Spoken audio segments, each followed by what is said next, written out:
the Synergy Chamber Music Players, local performance group here in Bakersfield. We are all string players, and we decided to start a podcast. This is our very first episode, episode 1, and we hope to be your weekly, we'll see, hopefully weekly dose of classical music nerdery. I prefer Geekery, okay. Whatever, nerd. That's better. We are a geeky group, and this is the Synergy Music Hour. So, strap in. It's going to be a fun ride. My name is Justice Branscombe, and I play violin and also the viola. This is... Josh Estrada. I play violin and some viola. Alex Navarro, and I play violin and viola. Whitney Herbst, and I play bass and a little bit of viola.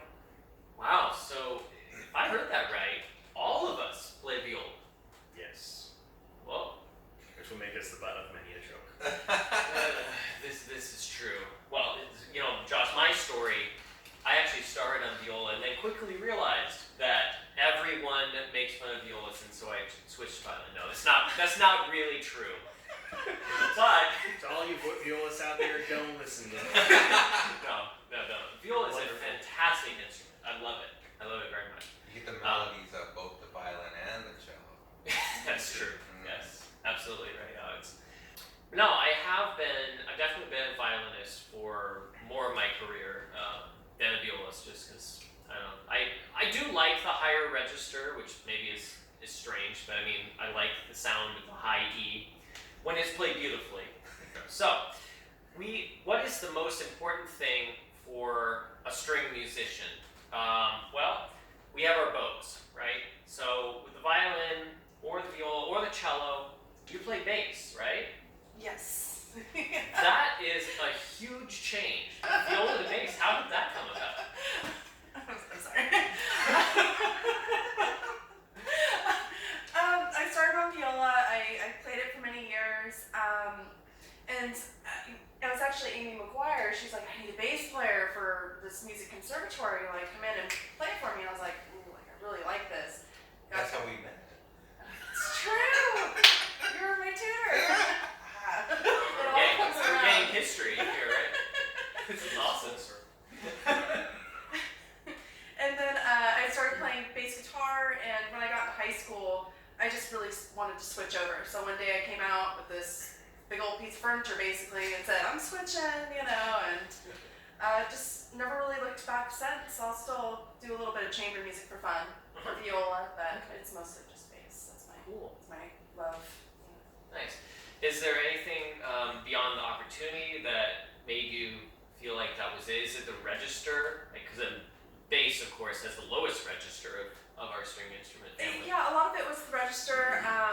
Also, it's such a beautiful instrument when you really sit down and play it and explore it. And I kind of like the challenge. It's a physical challenge as well, and the bass can actually put up with a lot of my nervous energy. Yeah. For viola, my bow would start shaking, and then I'm just like, I kind of look at it and go like it just didn't support how much I'm pretty energetic. I'm sure you can tell.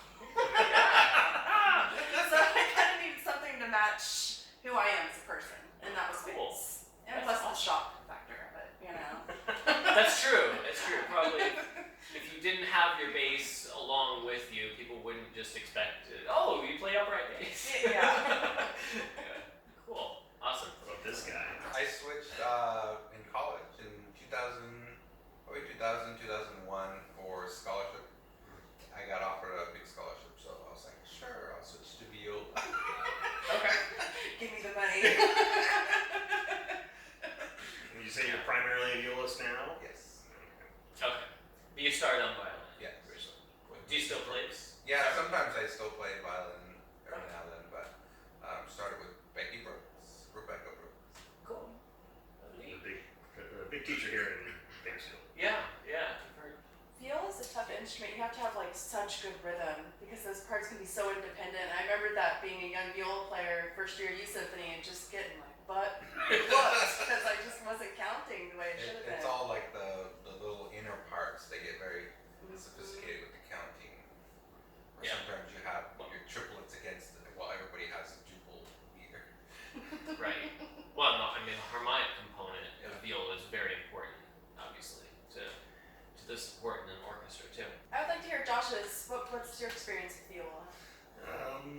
switched. I think it was like, well, I didn't switch. I started learning it in my junior year in college, and I basically just took a semester of chamber music. Oh, And I okay. just read quartets for like 9 months, and I felt it was important for me to gain an understanding of just some of the other instruments, and I didn't have the time to practice cello, so I went over to viola, and I very much enjoyed it. I've done gigs here and there, but mostly I'm primarily a violinist. But it was a good experience. I enjoyed it. So you kind of threw yourself in the viola fire there, doing quartets. Yeah, that seems like a great way to do it, though. Yeah, I figured if I was gonna do it, just do it. And just, force myself. I didn't want to do the cheap reading some people like to read it like they're in third position or something. So whatever it is. Yeah, I wanted to learn to read the clef, so that's my story. Awesome. Very cool. All right. But about the string instrument and its uniqueness, you may notice that there are a bunch of bows here. So we thought we'd do a little demonstration about rosining. So why don't you everybody grab a bow? All right. I think this is yours. All right. Thank you very much, sir. All right. It's always important for young string players out there to remember to loosen your bow before you put it away, so you can protect the hair. Or just the bow. Just remember to do it, yeah. And of course the curvature of the bow, you want to relax it. I have carbon fiber sticks, so I could run it over with a tank. Okay, well that's true. That's a good point. But the hair definitely will stretch. The hair is still going to be an issue. You want to remember to apply your rosin. So Alex, we were talking earlier before we started this thing, and there's kind of a revelation that different people rosin their bows differently. So why don't you explain what is rosin? What's it mean? Rosin is basically it's like syrup that you put on your pancakes. Basically Really? what it is. I don't know if I've ever thought of eating my rosin, Yeah, but It's basically Rosin. what. that doesn't seem like a good idea. Yeah, this one, if I'm correct, is turpentine. It's not real tree sap, and that's why it comes out green or a darker color. Oh, interesting. That's the jade, right? This is Piazza. How do you say it? Paraspora. Yeah, and I like to do a variety of different kinds of rosin depending on the humidity. I have a jade rosin that's Yeah, green. jade. Also, yeah. I found Andre. It's probably the best rosin that I've ever used. Oh. But my teacher told me about using a combination of different kinds of rosins depending on the humidity. But anyways, Nice. so what I found that if you use it in a straight line, Mm-hmm. you're gonna get grooves, Oh yeah. and you the don't want parts that. that you're not using go unused, and it's kind of a waste of rosin. Eventually, they're gonna break off. That's a good point. Yeah. Yeah, because you always end up with that stripe. Yeah, Okay. yeah. And that's gonna tear your hair. You got all kinds of problems with that. That's a good tip. Josh, how do you do your rosin? Very similar actually, and I think it's probably because Alex and I started with the same teacher. It's possible, but I take a slightly different approach to it. So I also rotate the rosin as I go, but I rotate just one full rotation-ish per stroke, and I don't do this kind of thing. I feel like it doesn't work well for this bow at the very least. So I'll do that and then rotate it as I come back. It's important to do what works for your bow. Right, and then when I know it's done by the sound that it's making, it was kind of like it's hard to explain.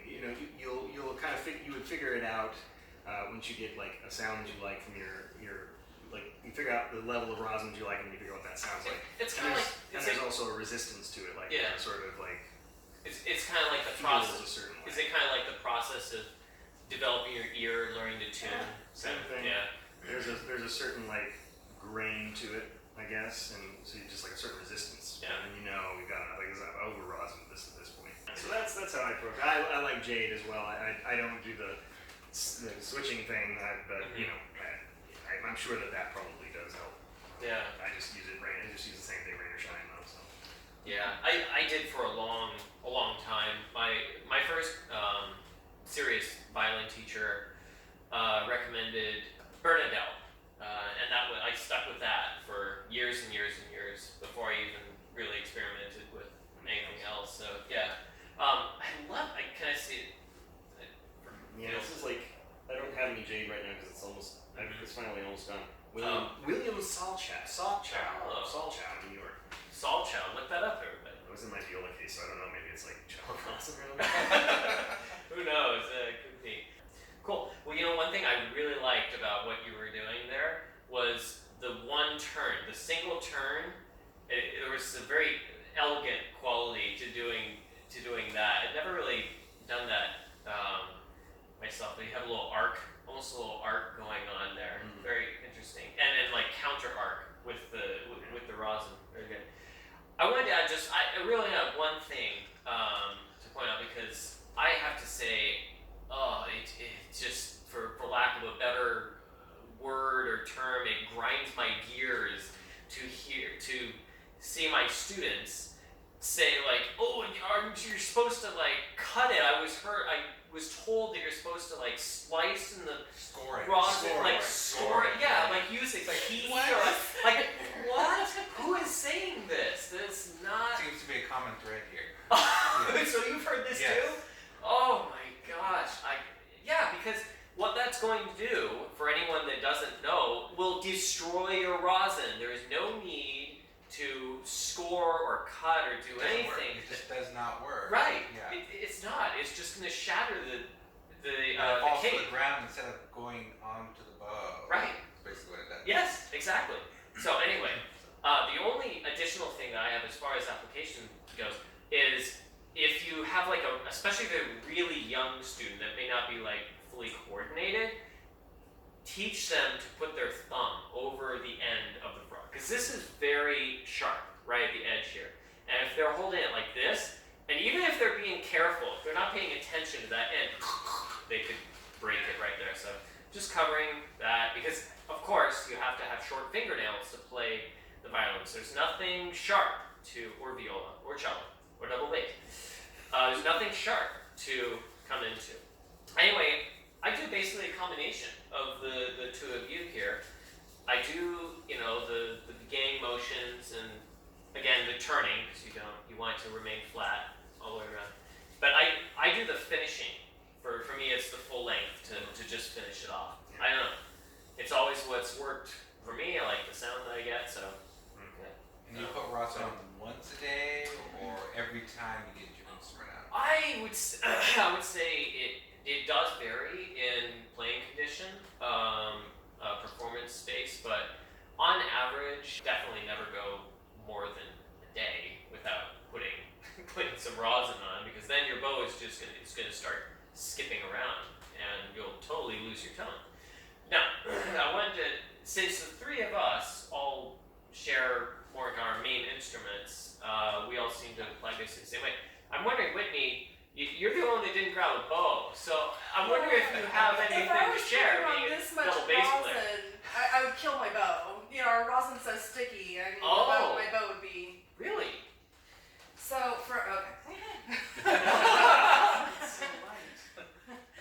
So as a bass player, usually, I mean, you see your guys' rosin's very hard. If I was going to put rosin on, you'd see a big dip in our rosin right off the bat. Really? So some bass players, especially switchovers, they'll be very, very light about it, and like what you do with violin. Some want to go back and forth, and that's big no-no in bass. But you really have to grip into the rosin, and you should see where you've put it on. Okay.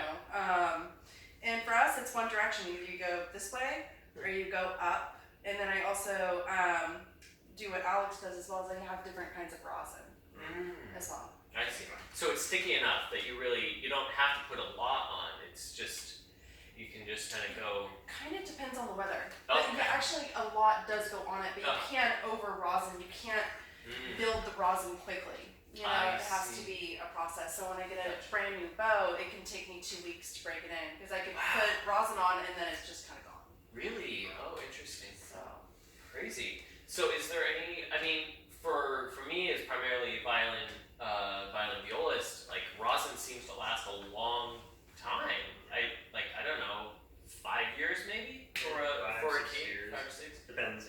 Is that any Depends different? if I lend it to any cellists, because every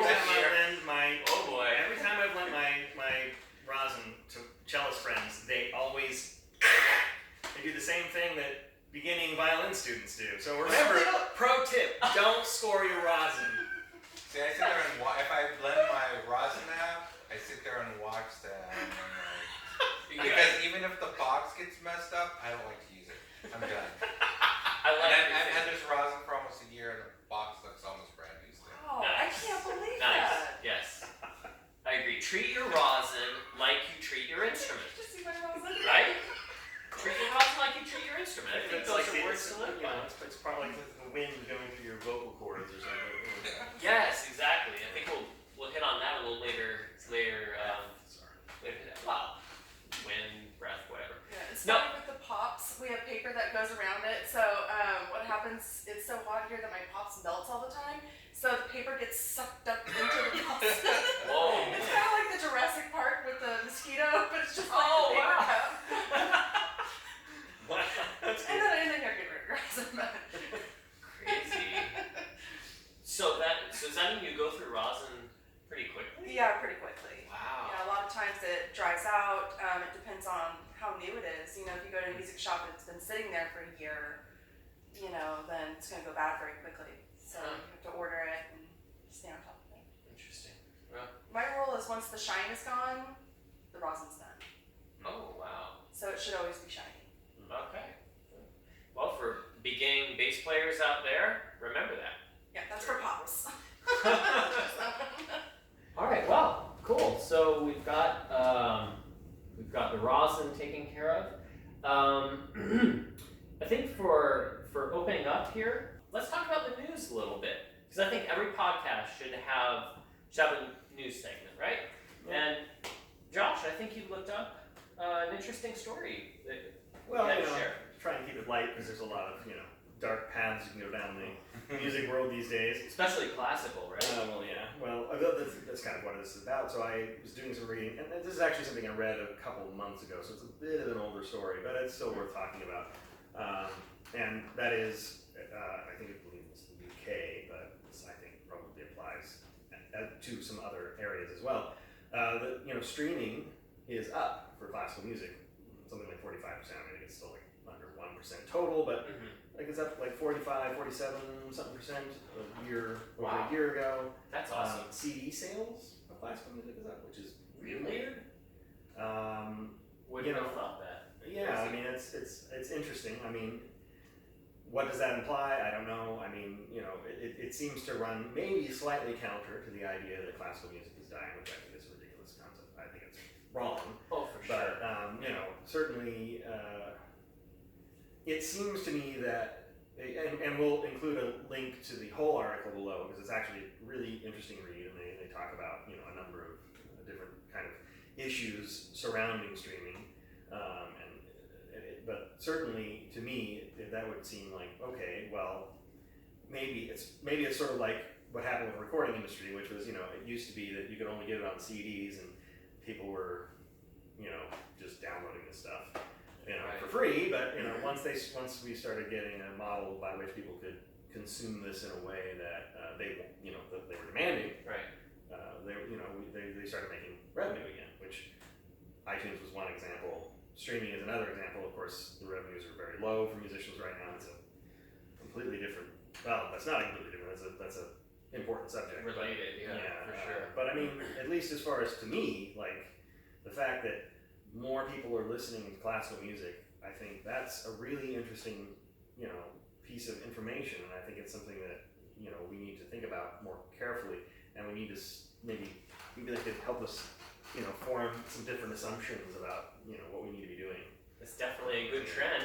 Yeah, what I mean. So I would open that up. I mean, I don't know if you guys have read about that, but I mean, it's. I think a lot of groups are starting podcasts and they're talking about it more with younger people. And there's people like Two Set that are Right. really, bringing the comedy angle and bringing people in that way. So I think, there's a lot of good stuff going on. So I'm not surprised about this stat, but it's Yeah, it's I good mean, to hear. I'm not either, but I think that I think that some people are. Yeah. Well, we need change that attitude. The younger generation is more exposed to classical music than, say, our generation. Right. Yeah, for sure. They have YouTube.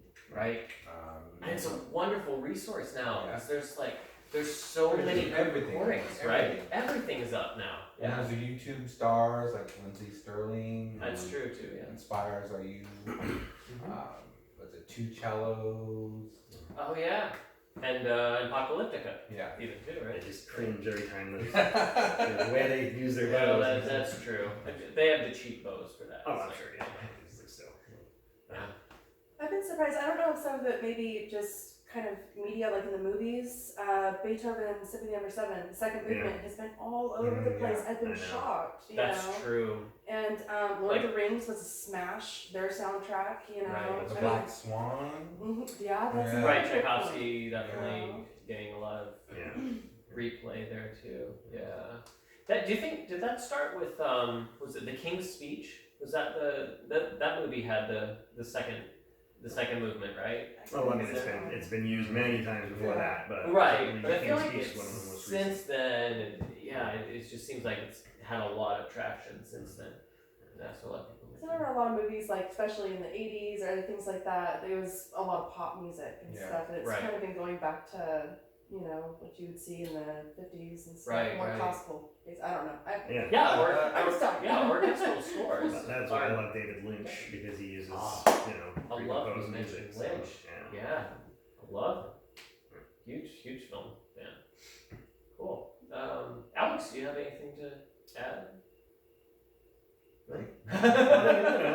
It's a rich topic for lots and lots of discussion possibilities. But I think we'll put the link below for people to go and read for themselves and have some comments on it, because it is an interesting piece of information. It's definitely a conversation that should keep being had, and definitely bring it out there, share it with your friends, and it's nice that young people are starting to listen to more classical music, because once you educate yourself, then you can go out and experience classical music live. Really come to one of our concerts. Believe it or not, there's a lot of musicians out there. Yeah, there are. It's the best way to listen to classical music. It's very difficult when you're in your car, because you can't get the full range of dynamics. And there's many times where I've been listening to it in my car, and I'm like, well, it's a really quiet section, so I go like this, and then all of a sudden it's like, forte! What's on my speakers, Yeah. But you can get that whole experience, seeing it live.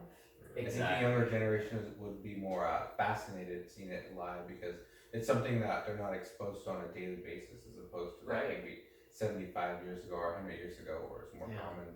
Yeah, definitely. Or the only way you could hear music was live musicians. Now we don't have that. Right. So to experience that live in person, it's a little bit more It's definitely magical. I think, to go back to Josh's point, just briefly, I think one of the reasons that the misconception exists that classical is dying is because as the internet is starting to take over from traditional media, that's where we're seeing it. Traditional media is not showing classical music anymore. Like live orchestras on late night talk shows and all those things are dying and over. But the new media generation, it's all about the internet, and that's where classical music is starting to thrive. Again, and I think also the newer listeners that are coming in, it's like they don't want to sit through a concert where they have to don't clap. Yeah. Oh, that's a good it's point. All these old rules. Mm-hmm. I understand why they exist, but it seems to me that it's like maybe it's time to let the hair down a little bit, relax a little bit, enjoy the music rather than I think make it more enjoyable. Definitely, I think, and on that point, we should mention that whole idea of you have to just sit completely still and be completely mad. That was a 20th century invention. Well, this is not specifically American, and I think it may have even gone back further than the 20th century. Well, but American, it was definitely an American invention. If you go back, into the 1800s and before, in Europe, people were clapping all the. It would be like, if Beethoven is the premiere of one of his new symphonies, if people hadn't clapped after the first movement, he would have been like, what's wrong? You know. Pissed. So yeah, I've been real And- mad. Concerts that Beethoven would have given would have been really long. Yeah, And so exactly. people, I think, 3 they symphonies had at a one little more concert. freedom to get up and walk around. Mhm. Definitely. Yeah. So. Go get Go beer. get into trouble. Yeah. Come back. Yeah. We did this. There is a certain amount of focus that you have, but you know, Right. I mean, come on. Like, how many of us haven't like practiced in the bathroom while somebody else has been in the hall, and then more people in the practice rooms, and then somebody in the stairwell. I mean, it's like or one of those cattle call auditions where it's Sure. like there's 20 people just playing all at the same time. Yeah. So Yeah. I think we can deal with it to a certain degree. Yeah, for sure. Yeah. Anyhow, so That's a good image. that's my segment, I guess. Yeah. No, I that's like the great. cattle call. That was the best. Cattle call is a perfect not metaphor, but anyway. Yeah. Awesome. Every time I go to an audition, I'm gonna think about that. For sure, right? It's now indelibly set in. Could forget. Cool. All right. Well, so that covers news. I think we did mention our concert briefly. That's going to be coming up on September 15th. We have a date set for it, and Alex is going to explain a little more about it because there's a special thing about our concert. Why don't you? Well, why don't you plug our concert, give all the details. Okay, yeah, so I mean, we're doing it on September the 15th at St. Paul's Bakersfield at 5 p.m. It's going to be, we think it's going to be a very interesting program. It's going to be some things that everybody knows, Bach and Vivaldi, but then also some composers that are perhaps less well known, such as Bieber, not Justin Bieber, and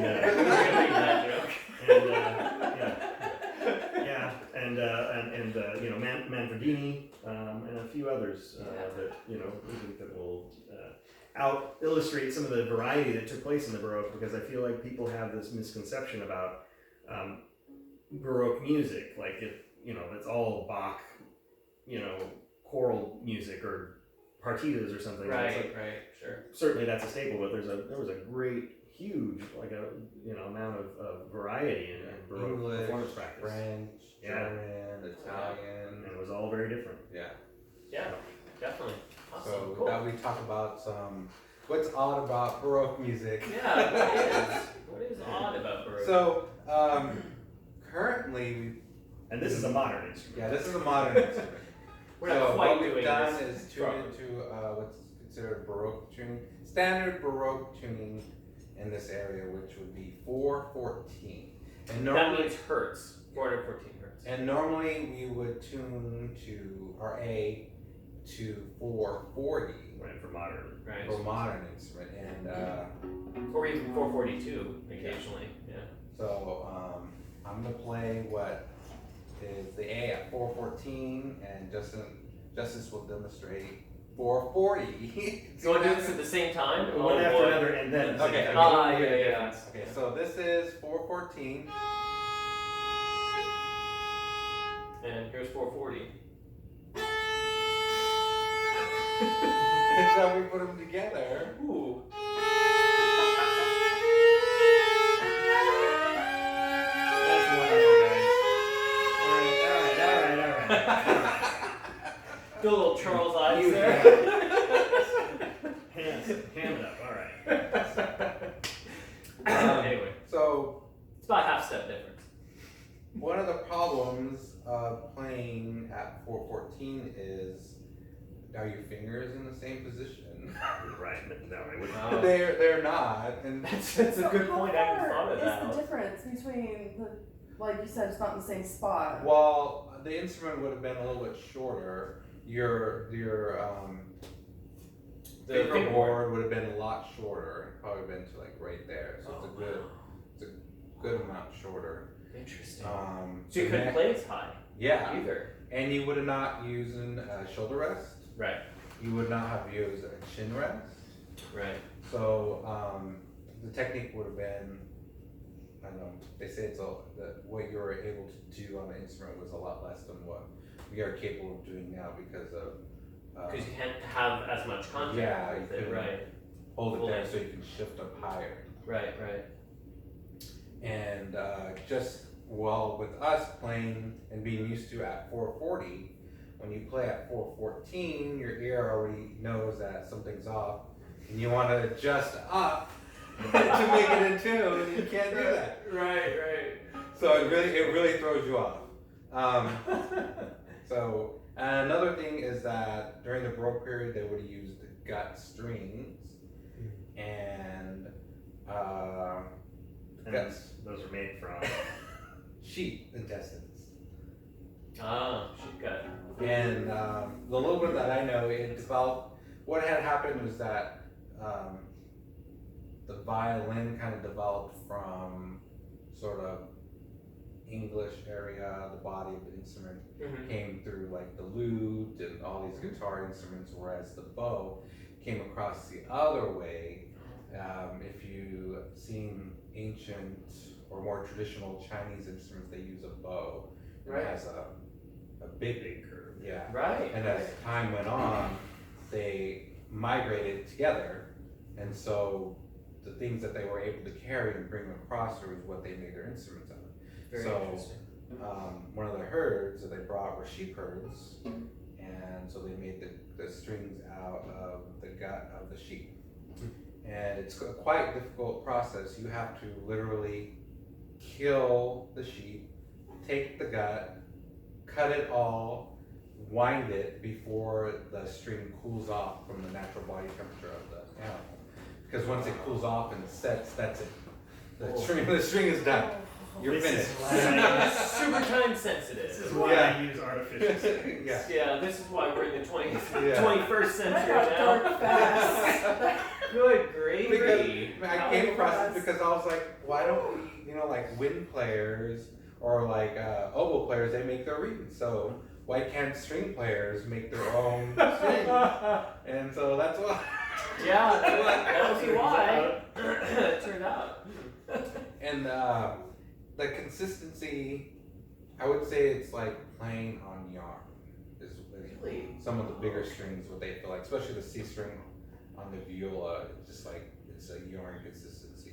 To the fingers. Yeah. Interesting. And it kind of has like a gummy feel or a little bit. It's still hard, but still has this.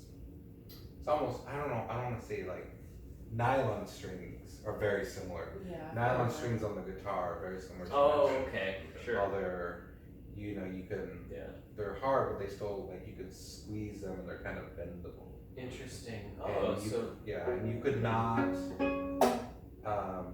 they had to be warmed up, sort of, and they would stretch, and that's how they would stay in tune, but you could not grip the string. Right. Because then it would completely stretch the gut string out. And so everything has to be a little lighter, a little bouncier, smoother. You have to be a lot more aware of what you're doing. Mm-hmm. I don't know. What's some other things about the gut? I don't know. I think that about covers it. Yeah. Should we do just a quick little demonstrate, like opposite demonstration? So like kind of like a modern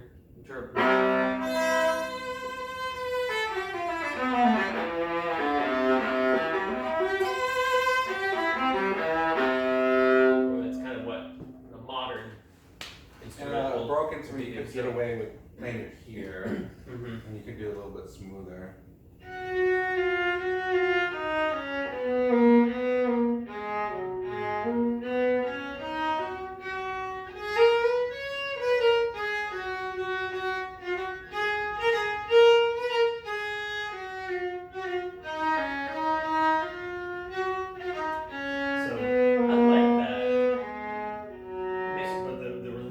Tip would be because the way the bow is made, it doesn't have the kind of you can't put the kind of torque you could on a modern bow. You cannot grip it. The bow would go kind of like that. Right.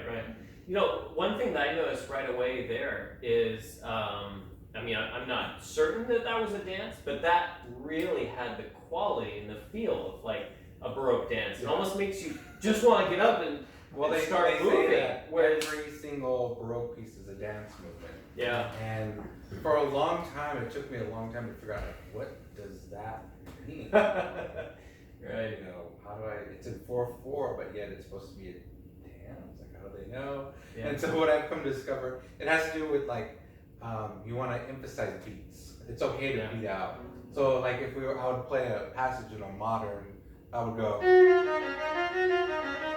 That's how I would do it. Right. But in a Baroque, it was okay to go. To emphasize the Right. beat. Right. And And that's, just by doing that, it Yeah. suddenly has so that lends like a totally different feel to like Bach, solo Bach, or and so I could do Yeah. runs instead of going. right. And a lot of that is right because of the design, the shape of the bow, and all those things really help to Yeah. facilitate that kind of thing. That's cool. We'll definitely be using some of that in the concert. I don't know if we'll be using Yeah. traditional instruments, but you know. Maybe not the gut, maybe not the gut Maybe not strings. strings, but there are ways to get the effects with modern Yeah. performance Yeah. practices. So, but that's Awesome. a good thing to know about, you know, the period and how to play it. That's very exciting. Yeah. Thanks, Alex. That was a great demonstration. Awesome. So let's see. Well, we've arrived at our main topic actually for the evening. This time, pardon me. I thought that we should, being that this is our first episode again, that we should discuss what it's like when we start a new piece. And I think actually this is very apropos. He was talking about Baroque music, and if you were to start a Baroque piece, maybe that's one place that you could begin, is in thinking, you know, all these Baroque terms. But I wanted to say, or ask you guys, what your philosophy is as far as starting a new piece. Even if not Baroque, could be 20th century, romantic, whatever it is. Whitney, why don't we start with you? For me, like whenever I start with a new piece, I try and tear it apart as much as possible. And also I like reading it like a book. For bass players, you know, I wish I could play 11 hours a day. If I do, I hurt myself. You know, I'm desperate, I will. But I do a lot of, you know, listening with a recording and sitting down and really looking at it. Next is practicing with the drone. And Okay. from there, I like looking at the time period, looking at art and stuff like that. And usually it contrasts a lot of time. Like you look at the Baroque period and you look at some of the artwork and you're like, wow, that's intense. Like, because it can be very gory. Like if you look at some like Baroque art and it's like, for sure. and the music's so beautiful, but it, you know, it has that same connecting detail oriented subject. So it's interesting to look at the different time periods and you know what they were wearing at the same time, because it helps paint it. Because as a bass player, if we didn't think about the style, it would be everything would sound pretty aggressive sounding, since it's such a low instrument, you know. So those are all important things to think about. Definitely, yeah, I agree. Alex, do you have anything? I'm gonna add some philosophies. I had two teachers who, at the time that I was with them, I thought they were just the most dumbest thing ever. But now now that I'm older, I think like, whoa, they were probably the greatest teachers I've ever had. And I think we all feel that way when we're young. We're stupid. We're really not thinking. I had a teacher that would sit while you're playing, and he would sit and do his work. Yeah. And if you did a good job, he would pretend to be flying. He would just like you're doing. And then if you made a mistake or knocked him out of this sort of trance that he was in, he would just say, you know, the only wrong interpretation is no interpretation. And he always said that. The only wrong interpretation. So anytime I try to play something, I try to interpret something, add something to it, even if it's stylistically wrong, I think putting your own twist on something is better than not having anything. Absolutely, yeah. And another teacher said that places where you made mistakes are because there are decisions in the music that you need to make that you have not done.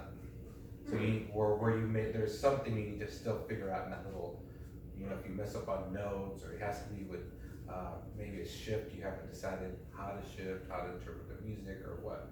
So I think those are two big philosophies that I like the second one. Yeah, that's a real good tip on figuring out not that something went wrong, but why why it went wrong. Yeah, that's good. Josh, what about you? I think I have I have a very different approach. Oh, good. We love contrast. I tend to just go in and make a mess. Just go in and just read through it, find out where all the stress points are, and then maybe slow that down and clean it up and try to find a way to get through it as gracefully as possible. I'm a big guy, but I can usually get myself to that point after a few hours. But I mean, it's not so much a system as it's like a goal, I guess. Because my goal is to get through the entire piece and not have to think about it and be able to just sort of sing it. So the hard thing for me about practice is like you can break something down into little pieces, and often I do and have to, because really when it comes right down to it, if you're practicing, at the end of the day, you've got to be practicing the music. And what I mean is, like that you're feeling it, because I mean it would be like an actor just like standing in front of a mirror and like acting a part like I am. To be or not to be. It's like you gotta put some even if there's nobody there, you're just you're playing the mirror, So I start off slow, but I don't stay there very long. I try to get myself up to slow, very very important. Slow practice. But I try to get myself up to full tempo as quickly as possible, because I feel like you can practice it slow and get you can figure out where your fingerings are. But I mean, really, when you get faster, sometimes those fingers change because you need a different kind of or your bow technique. Or your bow technique. I mean, so that's a good point about like making sure that your fingerings work at the tempo. Right. I always it's like the difference between walking and running, right? It's like right. Do it the same way. Mechanics are going to be different. I tell my students, I'm like, you have to try it. I'm like, I come up with these beautiful fingerings, and I go to rehearsal, and it's like, it just doesn't work. Right. And then different handshakes throw, right? Yeah. And then you throw in the emotional component, which some people react differently when they're emotional. I mean, they tighten up a little bit. It's like, well, if that's how you do things, you got to practice that. I recommend it. You get around that. But the reality is, we all have, we all play differently. So I think about that too.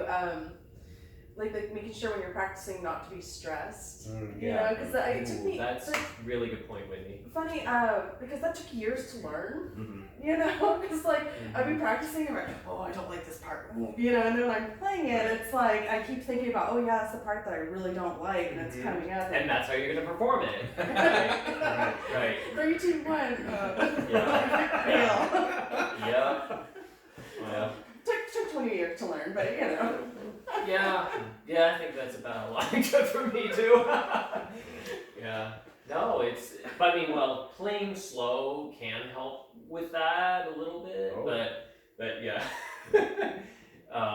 For sure, yeah. Well, you guys definitely have come up with a bunch of really good techniques, I think. They're all really important to practicing. I don't really have a whole lot to add, maybe a couple pointers. So I think you mentioned chunking, like practicing in chunks, or chunking. You take a little chunk of the passage, and then I got you. a passage of notes. Come on, bunch of notes.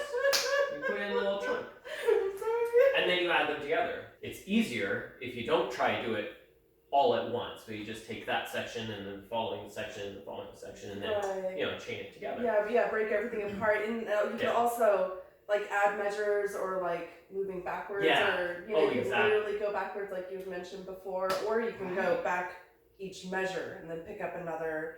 I'll do that with solos a lot of times for the difficult passages, not so much orchestral. Yeah, that's what I think of as chunking is when you put the measure by measure, or 4 measures and 4 measures, and or whatever. But the backwards, when you mentioned that, I have one extra tip for backwards practice. Typically, you probably would think the music goes from left to right. I'm reading my notes here, right? But if you play backwards, you can actually play the notes in reverse order too, and that you can go, well, why would I ever do that? Sometimes what can happen is, especially in a passage that has some tricky intonation, and you think you're playing those notes right, and you played those same notes, that same passage, maybe a few hundred times, and then you go to your teacher and they're like, that's out of tune. Like, what? I thought that was in tune. If you actually take that sequence and then play it in reverse, you can trick your ear because it's so used to you hearing it in that one way, the wrong way, that when you go, it's like, oh, whoa, no, that's not the right way to play that. And so then when you reverse it again, go back in the right order, then you can play it in tune correctly. I had a teacher that did something similar, but for technique. So when he was trying to break me of a bad habit, he would have me reverse my violin. So rather than play this way, play this way. Yeah. And just try to he'd show me what he like the technique and the angles and different types of things that he's trying to get me to do. And oftentimes I would play more naturally and more easily because I don't have all these preconceptions about how I'm supposed to do things. I have all these perhaps bad habits that I've built up over time. I tried that with one of my students recently, actually. Yeah. That can be a pretty powerful tool. Yeah. If you're, That's wild. I've Awesome. Never heard of that. I'm gonna go home and try it. It'd be horrible. That's what you're You can't do it for too long because then you start like tricking yourself back into the same old habits. But it's like if you can sort of like, just for like a few bow strokes or a few segments or something. Yeah, and then the other thing for me, I know we're kind of now just freeforming this, but the other thing for me is singing. Like, you've got to be able to sing the part. Yes. Not that you have to be an opera singer or anything like that. Okay. I have a horrible singing voice, but it's like you have to be able to hear the note in your head, and like especially like for somebody like me who has relative pitch, I don't have perfect pitch. Mm-hmm. It's like I have to be able to sing these things in tune, and then also like that's also kind of like a more natural way to get into the flow of the music and be singing it in your head while you're playing. It's like it hooks your brain and your body up in a weird kind of way that I think it like gets you into a different zone. I'm glad you mentioned relative pitch, Josh. I don't have perfect pitch. I also have relative pitch. It's good enough that I can often approximate notes. I used to think that we could actually learn perfect pitch, but I think that is just, or as I understand it now, that is just really, really good relative pitch that you can get close. But perfect pitch, it's like something you have or you don't. Tree, right? We see a tree as long as we're not colorblind. See a tree that's green and another tree that's a slightly different shade of green and then another one that's like brown or whatever, and that's perfect pitch. Like they hear a G and it sounds like that shade of green. They hear an A flat and it sounds like that shade of green, even though they've never heard it. They wouldn't necessarily even say like, oh, that's G, that's A flat, because they don't know the names. They just hear. It's pretty cool like actually, but I can't really. Interesting. Unfortunately. Well, apparently the prevalence of it is much higher also in countries where language is more sing-songy. I can't remember the proper term for it, but that kind of makes sense, right? Yeah. If you're evolved to have to identify different words based on the pitch change, then awesome. Well, I think that covers our main topic. Oh, that does it. Good job, guys. I think this was successful. Thank you all very much for viewing. However many of you there are. Well, we'll see. Hopefully this will be something that we can keep doing. I think one thing I failed to mention is we want to end all of our shows.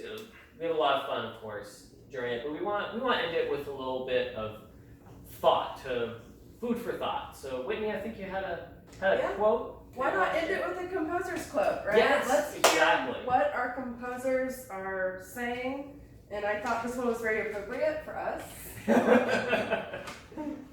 Leonard Bernstein, to achieve great things, two things are needed: a plan and not quite enough time.